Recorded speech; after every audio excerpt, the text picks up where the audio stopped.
Hello মুভিম্যানের বন্ধুরা, কেমন আছো সবাই? আজ আমি তোমাদেরকে এমন এক জাদুর আলমারির গল্প বলবো যেটার ভিতর দিয়ে চলে যাওয়া যায় এক জাদুর জগতে। আর কি নেই সেখানে, কথা বলা প্রাণী থেকে শুরু করে বিশাল বিশাল বনভূমি। আর সেখানেই রাজত্ব করে এক ভয়ঙ্কর দুষ্টু ডাইনি। কিন্তু তার শাসনে সব প্রাণীরাই কষ্টে ছিল, কারণ সে কাউকে শান্তিতে থাকতে দিত না। তাই সেই বনভূমির প্রাণীরা সবাই মিলে রুখে দাঁড়ায় সেই দুষ্টু ডাইনির বিরুদ্ধে। কিন্তু সবাই মিলে কি পারবে ওই ডাইনিকে শেষ করতে? আর তাদের সাহায্য করতেই আমাদের এই দুনিয়া থেকে সেখানে পৌঁছায় 4 ভাই বোন। আর এই গল্পটা এতটাই সুন্দর যে শোনার সময় তোমার মনে হবে তুমি কোনো স্বপ্নের জগতে আছো। তাই আজ আর ইন্ট্রো বাদ দিয়ে চলো শুরু করা যাক। পুরো গল্প জুড়েই আমি মুভিম্যান আছি তোমাদের সাথে। গল্পটা শুরু হয় দ্বিতীয় বিশ্বযুদ্ধের সময়, যখন চারপাশে শুধু যুদ্ধ আর ভয়। আর তখন দেখা যায় প্রেসিডেন্সি পরিবারকে। মিসেস প্রেসিডেন্সি ব্যস্ত হয়ে পড়ছিলেন তার সন্তানদের নিরাপদ জায়গায় পাঠানোর জন্য। তখন পরিবারের সব থেকে ছোট মেয়ে ঘুমাচ্ছিল, আর তার বোন সুজান গিয়ে তাকে ঘুম থেকে তুলে তাদের সাথে নিয়ে যায়। যুদ্ধের সময় শহরের বাচ্চাদেরকে গ্রামের দিকে পাঠিয়ে দেওয়া হতো, কখনো আত্মীয়দের বাড়ি, আবার কখনো হোস্টেলে, কারণ চারপাশেই তখন শত্রুপক্ষ আক্রমণ চালাচ্ছিল। আর তাই মিসেস প্রেসিডেন্সিও তার 4 ছেলে মেয়েকেই এমন একটা নিরাপদ জায়গায় পাঠাচ্ছিলেন। আর নিজের 4 ছেলে মেয়েকে বিদায় দেওয়ার সময় তিনি তার বড় ছেলে পিটারকে জড়িয়ে ধরে বলেন, তোমার ভাই বোনদের খেয়াল রেখো। এরপর সবাই ট্রেনে উঠে যায়। মিসেস প্রেসিডেন্সি চোখে পানি নিয়ে তার ছেলে মেয়েদেরকে বিদায় জানান। আর এরপরেই আমরা দেখতে পাই ট্রেনটা একটা গ্রাম্য স্টেশনে এসে থামে, আর বাচ্চারা সেই স্টেশনে নেমেই অপেক্ষা করছিল। কিছুক্ষণ পর তাদের রিসিভ করতে আসে এক কড়া স্বভাবের মহিলা, আর তার নাম মিসেস ম্যাক্রেডি। তিনি বাচ্চাদেরকে ঘোড়ার গাড়িতে করে একটা বাড়িতে নিয়ে আসেন। আর এই বাড়িটা ছিল আসলে একজন প্রফেসরের, যার নাম অধ্যাপক ডিগ্রি। বাড়িতে ঢুকতেই তিনি বাচ্চাদেরকে কিছু নিয়ম বলতে থাকেন। তিনি বলেন, কেউ দৌড়াবে না, চিৎকার করবে না, আর সব থেকে বড় কথা, অধ্যাপক ডিগ্রির কাছ থেকে দূরে থাকবে, তাকে একদমই বিরক্ত করা যাবে না। এইসব নিয়ম কড়াকড়ি ভাবে পালন করার আদেশ দিয়ে মিসেস ম্যাক্রেডি বাচ্চাদেরকে তাদের রুমে যেতে বলেন। আর তখন বাইরে অনেক বৃষ্টি হচ্ছিল, আর তাদের সব থেকে ছোট বোন লুসি তাদের নিজের বাড়িটাকে খুব মিস করছিল। তার বড় ভাই বোনেরা তাকে কাছে ডেকে বলে, সব ঠিক হয়ে যাবে, তুমি কোনো চিন্তাই করো না, আমরা খুব দ্রুতই আমাদের নিজেদের বাড়িতে ফিরে যেতে পারবো। আর কিছুক্ষণ পর লুসি সবাইকে লুকোচুরি খেলার প্রস্তাব দেয়, আর লুসির মন ঠিক করার জন্য সবাই রাজি হয়ে যায় খেলার জন্য। আর খেলা শুরু হতেই যে যার মতো ঘরের বিভিন্ন জায়গায় লুকাতে লাগলো। লুসি লুকাতে গিয়ে এমন একটা ঘরে ঢুকলো যেখানে আর কিচ্ছু না, কেবল একটা বিশাল কাঠের আলমারি রাখা ছিল। লুসি ভাবলো এর থেকে ভালো লুকানোর জায়গা তো আর নেই। কিন্তু আলমারির ভেতরে কোটের আড়ালে পেছাতে পেছাতে সে হঠাৎ করেই বুঝতে পারে তার পায়ের নিচে আলমারির কাঠের বদলে বরফ লাগছে। আর অবাক হয়ে পেছনে ফিরতেই সে দেখে সে কোনো আলমারিতে নেই, বরং এক বরফে ঢাকা অদ্ভুত সুন্দর এক জঙ্গলে দাঁড়িয়ে আছে। লুসি প্রথমে বুঝতেই পারছিল না সে কোথায় এসে পড়েছে, কিন্তু জায়গাটা তার দারুণ লাগছিল। হঠাৎই বরফের উপর পায়ের শব্দ শুনে সে একটু ঘাবড়ে যায়। তার সামনে এসে দাঁড়ায় এক অদ্ভুত প্রাণী, যার শরীরের উপরের অংশ মানুষের মতো আর নিচের অংশ ছাগলের মতো। একে বলা হয় ফন। লুসি ভয়ে একটা গাছের আড়ালে লুকিয়ে পড়ে, কিন্তু মজার ব্যাপার হলো ফনটাও তাকে দেখে কম ভয় পায়নি। সেও অন্য একটা গাছের আড়ালে লুকালো। কিছুক্ষণ পর লুসি সাহস করে সামনে এগিয়ে আসে, আর সে ফনটাকে জিজ্ঞেস করে, তোমার নাম কি? ফনটা তখন বলে, আমার নাম মিস্টার টমনাস।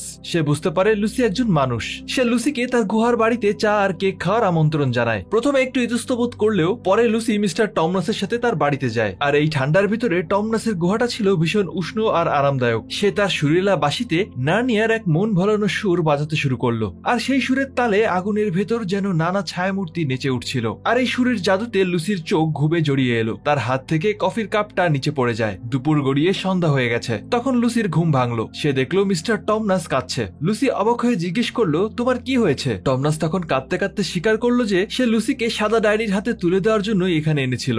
নার্নিয়ায় এখন ডাইনির শাসন চলছে, আর তার কড়া আদেশ কোনো মানুষ এলেই তাকে ধরে ডাইনির কাছে নিয়ে যেতে হবে। কিন্তু লুসির মতো এমন মিষ্টি মেয়ের সাথে বন্ধুত্ব হওয়ার পর সে আর এই বিশ্বাসঘাতকতা করতে পারবে না। টমনাস আসলে খুব ভালো মনের ছিল, তাই সে লুসিকে নিরাপদে ফিরে যাওয়ার পথ দেখিয়ে দিল। আর যাওয়ার আগে লুসি বন্ধুত্বের চিহ্ন হিসেবে তার রুমালটা টমনাসকে দিয়ে যায়। আলমারি দিয়ে নিজের জগতে ফিরে এসে লুসি তো অবাক। সে দেখলো তার ভাই বোনেরা এখনো লুকোচুরি খেলছে, আর সে এক্সাইটেড হয়ে তাদেরকে বলে সে তো ঘন্টার পর ঘন্টা বাইরে ছিল, কিন্তু তার ভাই বোনেরা জানালো সে তো মাত্র কয়েক মিনিটের জন্য আলমারিতে ছিল। তার মানে বন্ধুরা, নার্নিয়ার সময় আর এই পৃথিবীর সময়ের মধ্যে কোনো মিল ছিল না। নার্নিয়ায় ঘন্টার পর ঘন্টা কেটে গেলেও এই পৃথিবীতে মাত্র কয়েক সেকেন্ড পার হয়। লুসি তার ভাই বোনদেরকে নার্নিয়ার জগৎ আর মিস্টার টমনাস সম্পর্কে সবকিছু খুলে বলে, কিন্তু তারা যখন আলমারিটা পরীক্ষা করতে আসে তখন কিছুই পায় না। আর তাই তারা লুসির কথায় বিশ্বাসও করে না, উল্টো তাকে নিয়ে হাসাহাসি করতে লাগে। সেই রাতেই লুসি আবারও চুপিচাপি আলমারির ভেতরে যায়, কিন্তু এবার লুসির মেজো ভাই এডমন্ডো তার পিছু নেয়। আর কি আশ্চর্য, আশ্চর্য, এডমন্ডও নার্নিয়ায় পৌঁছে যায়, কিন্তু সে নার্নিয়ায় এসে লুসিকে আর দেখতে পাচ্ছিল না। ঠিক তখনই নার্নিয়ার সেই সাদা ডাইনি তার বরফের রথে চড়ে সেখান দিয়ে যাচ্ছিল,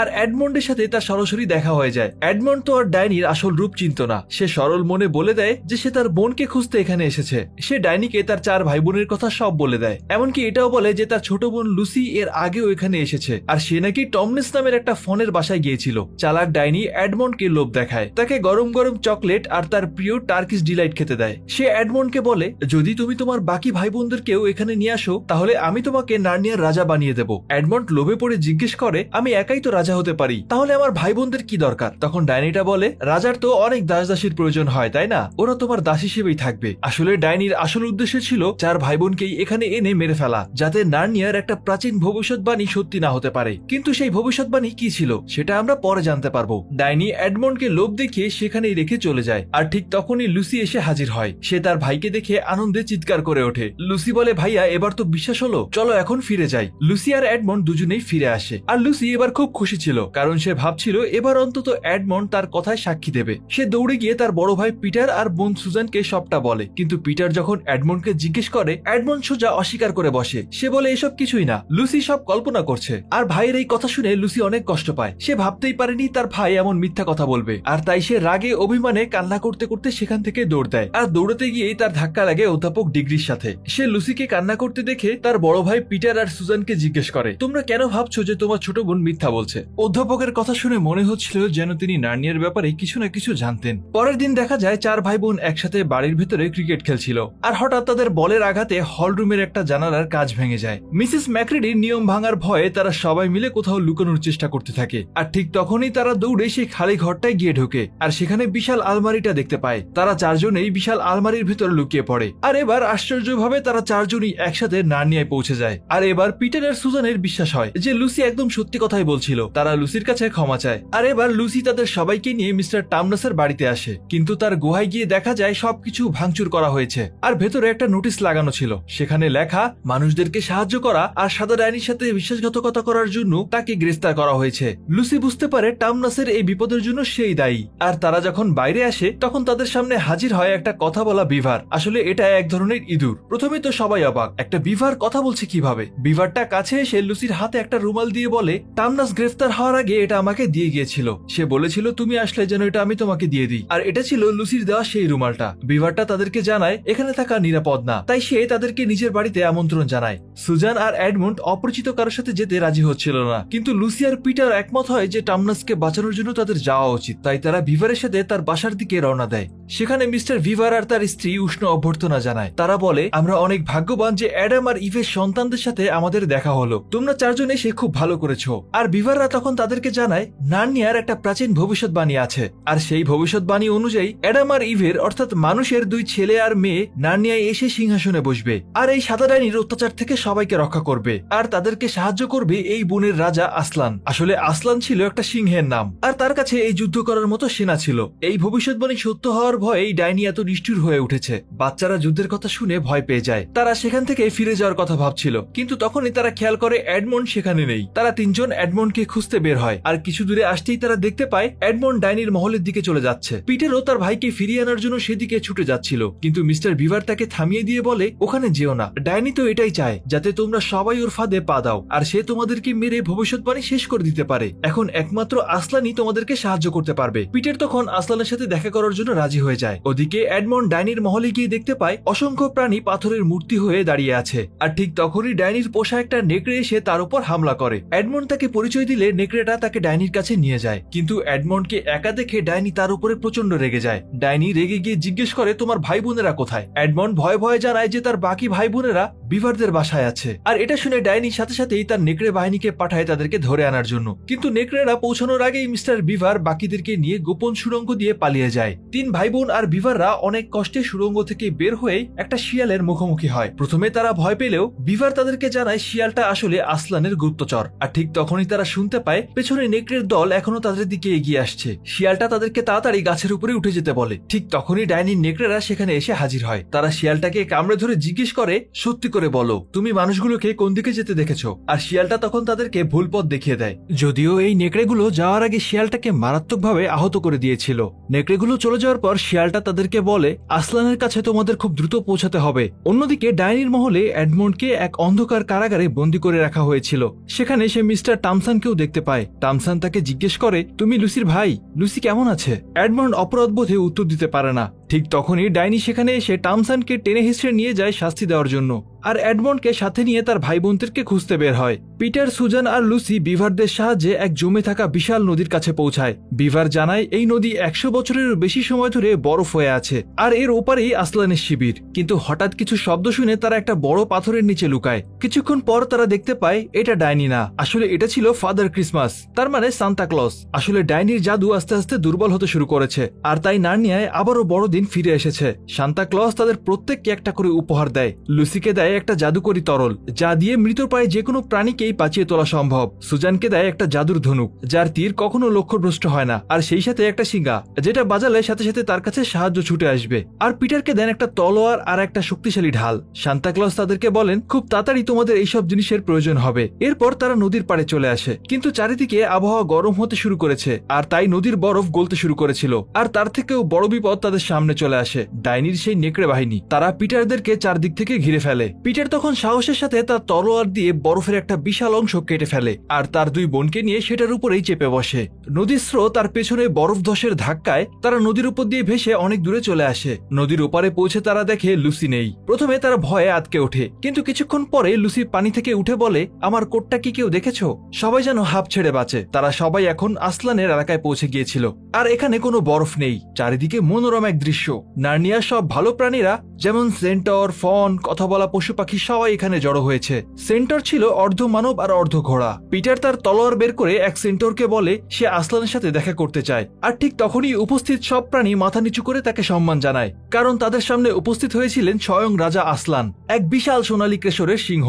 আসলান তাদেরকে স্বাগত জানিয়ে জিজ্ঞেস করে, তোমাদের আরেক ভাই কোথায়? পিটার জানায় যে এডমন্ডকে ডাইনি ধরে নিয়ে গেছে। আসলান তখন বলে, ভবিষ্যৎবাণী সত্যি করার দায়িত্ব এখন তোমাদেরকেই নিতে হবে। পিটার ভয় পেয়ে বলে, আমরা এই কাজের জন্য একদমই প্রস্তুত না। আসলান তখন শান্তভাবে উত্তর দেয়, যা হওয়ার সেটা সময়ের সাথেই হবে। দৃশ্য পাল্টায়, আমরা দেখি সুজান আর লুসি নদীর ধারে খেলছিল। হঠাৎ সেখানে দুটো নেকড়ে তাদেরকে আক্রমণ করে। সুজান সাথে সাথেই তার জাদুর সিংহায় ফু দেয়। সেই শব্দ শুনে পিটার দৌড়ে আসে। আসলান তার সৈন্যদেরকে থামিয়ে দিয়ে বলে, এই লড়াইটা পিটারকে লড়তে দাও। আর পিটার এবার অসাধারণ সাহসিকতার সাথে লড়াই করে, আর একটা নেকড়েকে মেরে ফেলে। এই লড়াইয়ের পর আসলান পিটারকে স্যার পিটার উপাধি দিয়ে সম্মানিত করেন। আর দুটো নেকড়ের একটা নেকড়েকে ইচ্ছা করেই ছেড়ে দেওয়া হয়, কারণ তাকে অনুসরণ করেই আসলানের সেনারা ডাইনির শিবির থেকে এডমন্ডকে উদ্ধার করে নিয়ে আসে। এডমন্ড তার ভাই বোনদের কাছে ফিরে এসে তার ভুলের জন্য ক্ষমা চায়। আসলান তাকে ক্ষমা করে দেয় আর সবাইকে বলেন, অতীতকে ভুলে যাও। আর এর কিছুদিন পরে ডাইনি নিজেই আসলানের শিবিরে এসে হাজির হয়। সে নার্নিয়ার একটা প্রাচীন আইন ডিপ ম্যাজিকের দোহাই দিয়ে বলে, প্রতারক বিশ্বাসঘাতকের রক্ত আমার প্রাপ্য। এডমন্ড একজন বিশ্বাসঘাতক, তাই তাকে আমার হাতে তুলে দিতেই হবে, না হলে পুরো নার্নিয়া ধ্বংস হয়ে যাবে। এই কথা শুনে আসলান ডাইনির সাথে একা কথা বলতে চান। কিছুক্ষণ পর ডাইনি বেরিয়ে এসে ঘোষণা দেয় যে সে এডমন্ডের উপর তার দাবি ছেড়ে দিয়েছে। সবাই আনন্দে মেতে ওঠে, কিন্তু লুসি খেয়াল করে আসলানের মুখটা খুব বিষণ্ণ। সেই রাতেই লুসি দেখে আসলান একা একা শিবির ছেড়ে কোথাও যাচ্ছে, আর তাই সে সুজানকে ডেকে নিয়ে চুপি চুপি আসলানের পিছু নেয়। আসলান তাদেরকে দেখে বলে, তোমাদের এখান থেকে ফিরে যাওয়া উচিত, এটা আমার একান্ত যাত্রা। কিন্তু দুই বোন ফিরে না গিয়ে লুকিয়ে লুকিয়ে তাকে অনুসরণ করতে থাকে। তারা দেখতে পায় আসলান স্টোন টেবিল নামের একটা জায়গায় যাচ্ছে, আর সেখানে ডাইনি তার অনুসারীদেরকে নিয়ে অপেক্ষা করছিল। ডাইনির সেনারা আসলানকে নিয়ে বিভিন্নভাবে ব্যঙ্গ করতে শুরু করে, এমনকি তারা তাকে বেঁধেও ফেলে আর তার সুন্দর সোনালী কেশর কেটে দেয়। ডাইনি আসলানের কানে কানে ফিসফিস করে বলে, তুমি কি ভেবেছিলে এডমন্ডের জন্য নিজেকে উৎসর্গ করলেই আমি ওকে ছেড়ে দেব? তুমি একটা বোকা। এটা বলে সে তার ধারালো ছুরি দিয়ে আসলানকে হত্যা করে। দূর থেকে এই ভয়ঙ্কর দৃশ্য দেখে লুসি আর সুজান কান্নায় ভেঙে পড়ে। তারা বুঝতে পারে এডমন্ডের জীবন বাঁচাতেই আসলান নিজের জীবন দিয়ে দিয়েছে। ডাইনির দল চলে যাওয়ার পর দুই বোন স্টোন টেবিলের কাছে যায়। তারা দেখে জঙ্গলের ছোট ছোট ইঁদুরে এসে আসলানের বাঁধন কেটে দিচ্ছে, আর সারা রাত তারা আসলানের মৃতদেহের পাশেই বসে থাকে। আর একটা সময় আসলানের পাশেই ঘুমিয়ে পড়ে। সকাল হতেই তারা একটা বিকট শব্দ শুনতে পায়। তারা উঠে দেখে স্টোন টেবিলটা মাঝখান থেকে ভেঙে গেছে, আর সেখানে আসলানের দেহ নেই। আর ঠিক তখনই নার্নিয়াতে সূর্যোদয় হচ্ছিল। ভোরের সূর্যের আলোয় তারা দেখতে পায় আসলান জীবিত অবস্থায় দাঁড়িয়ে আছে। দুই বোন আনন্দে তাকে জড়িয়ে ধরে। আসলান তখন তাদেরকে জানায় নার্নিয়ার একটা প্রাচীন রীতি আছে, যদি কোনো নির্দোষ ব্যক্তিকে স্টোন টেবিলের উপর হত্যা করা হয় তাহলে স্টোন টেবিল ভেঙে যায় আর মৃত্যু নিজেই তার নিয়ম বদলে ফেলে। আর সাদা ডাইনি এই গভীর জাদু সম্পর্কে কিছুই জানতো না। ওদিকে ডাইনি তার বিশাল সেনাবাহিনী নিয়ে পিটারদের উপর আক্রমণ শুরু করে দিয়েছে। পিটার তার সীমিত সৈন্য নিয়ে বীরের মতো লড়ছিল। আসলান লুসি আর সুজানকে পিঠে নিয়ে ঝড়ের বেগে ডাইনির দুর্গে পৌঁছায় আর সেখানে গিয়ে তার নিঃশ্বাস দিয়ে এই সব প্রাণীদেরকে মুক্ত করে যাদেরকে ডাইনি পাথর বানিয়ে রেখেছিল। এদিকে যুদ্ধক্ষেত্রে তখন পিটারের অবস্থা খুবই খারাপ। ডাইনির কাছে এমন এক জাদুর তলোয়ার ছিল যা দিয়ে সে যাকে স্পর্শ করছিল সেই পাথর হয়ে যাচ্ছিল। এই অবস্থা দেখে এডমন্ড নিজের জীবন বাজি রেখে ডাইনির সেই তলোয়ারটা ভেঙে ফেলে, কিন্তু ডাইনি রেগে সেই ভাঙা তলোয়ারটাই এডমন্ডের পেটে ঢুকিয়ে দেয়। পিটার তার ভাইকে বাঁচাতে ডাইনির সাথে লড়তে থাকে, কিন্তু সে প্রায় হেরেই যাচ্ছিল। ঠিক সেই মুহূর্তে আসলান তার বিশাল বাহিনী নিয়ে সেখানে হাজির হয়। ডাইনি তো আসলানকে জীবিত দেখে বিশ্বাসই করতে পারছিল না। আসলান এক গর্জনে ডাইনির উপর ঝাঁপিয়ে পড়ে আর তাকে শেষ করে ফেলে, আর ডাইনির মৃত্যুর সাথে সাথে তার বাকি সেনারাও বাতাসে মিলিয়ে যায়। লুসি দৌড়ে গিয়ে তার জাদুর সিরাম দিয়ে এডমন্ডকে সারিয়ে তোলে। সবাই আসলানকে ফিরে পেয়ে আনন্দে আত্মহারা হয়ে গেছে, আর এভাবেই তারা যুদ্ধটা জিতে যায়। কিন্তু গল্পটা এখানেই শেষ না। এরপর আমরা সেই রাজমহল দেখতে পাই যেখানে 4টা সিংহাসন রাখা ছিল। আসলান সেখানে 4 ভাই বোনকেই নিয়ে যান এবং তাদেরকে নার্নিয়ার রাজা আর রানী হিসেবে ঘোষণা করেন, আর তাদেরকে বেশ কিছু উপাধি দেন। High king Peter the magnificent, queen Susan the gentle, king Edmund the just এবং কুইন লুসি দ্য ভ্যালিয়েন্ট।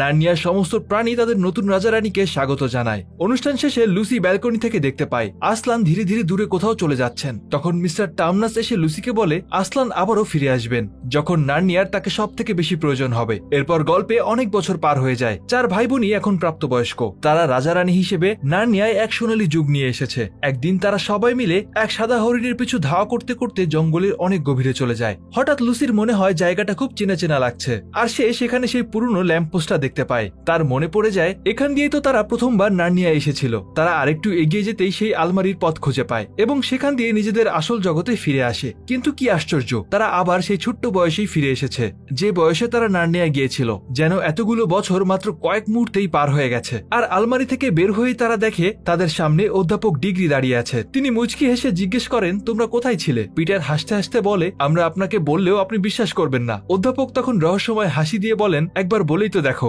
অনেকদিন পর এক রাতে লুসি আবারও নার্নিয়ায় যাওয়ার আশা নিয়ে আলমারির দিকে এগিয়ে যায়, কিন্তু সেখানে অধ্যাপককে বসে থাকতে দেখে সে থেমে যায়। অধ্যাপক তাকে জানান তুমি নিজের ইচ্ছায় কখনোই নার্নিয়ায় যেতে পারবে না, নার্নিয়ার নিজের নিয়মেই তোমাকে ডাকবে। আর এই ম্যাজিক্যাল গল্পটা এখানেই শেষ হয়ে যায়। তো বন্ধুরা, তোমাদের মধ্যে যারা এই মুভিটার নাম জানতে অধীর আগ্রহে বসে আছো তাদেরকে আর অপেক্ষা করতে হবে না। আমাদের আজকের এই অসাধারণ মুভিটার নাম দ্য ক্রনিকলস অফ নার্নিয়া, অথবা এটাকে নার্নিয়া পার্ট 1 বলতে পারো। আর হ্যাঁ, তোমরা কে কোথা থেকে আমাদের সাথে যুক্ত আছো সেটা কমেন্ট করে জানাতে একদমই ভুলো না। আর এই গল্পটা যদি তোমাদের ভালো লেগে থাকে তাহলে অবশ্যই আমাদেরকে কমেন্ট করে জানাতে হবে, কারণ এই গল্পটার আরো 2টো পার্ট আছে। তো যদি তোমরা এরকম ফ্যান্টাসি, রহস্যময় আর জাদুর গল্প শুনতে চাও তাহলেও আমাদেরকে জানাতে পারো। আমরা তোমাদের পছন্দ মতোই গল্প আনার চেষ্টা করব। তো আজকের মতো এই পর্যন্তই। তো এখন আর দেরি না করে সরাসরি চলে যাচ্ছি আমাদের মুভিম্যানের ফ্যান সেকশনে। আমাদের আজকের সেরা মন্তব্যকারী হিসেবে নির্বাচিত হয়েছেন ইমতিয়াজ আহমেদ ভাই। তিনি বলেছিলেন আমি জামালপুর থেকে দেখছি, অনেক মজা পাই এগুলো দেখে, তারপর লাভ। আপনাকে অনেক ধন্যবাদ ইমতিয়াজ ভাই। আর এভাবেই আমাদের সাথে থাকার জন্য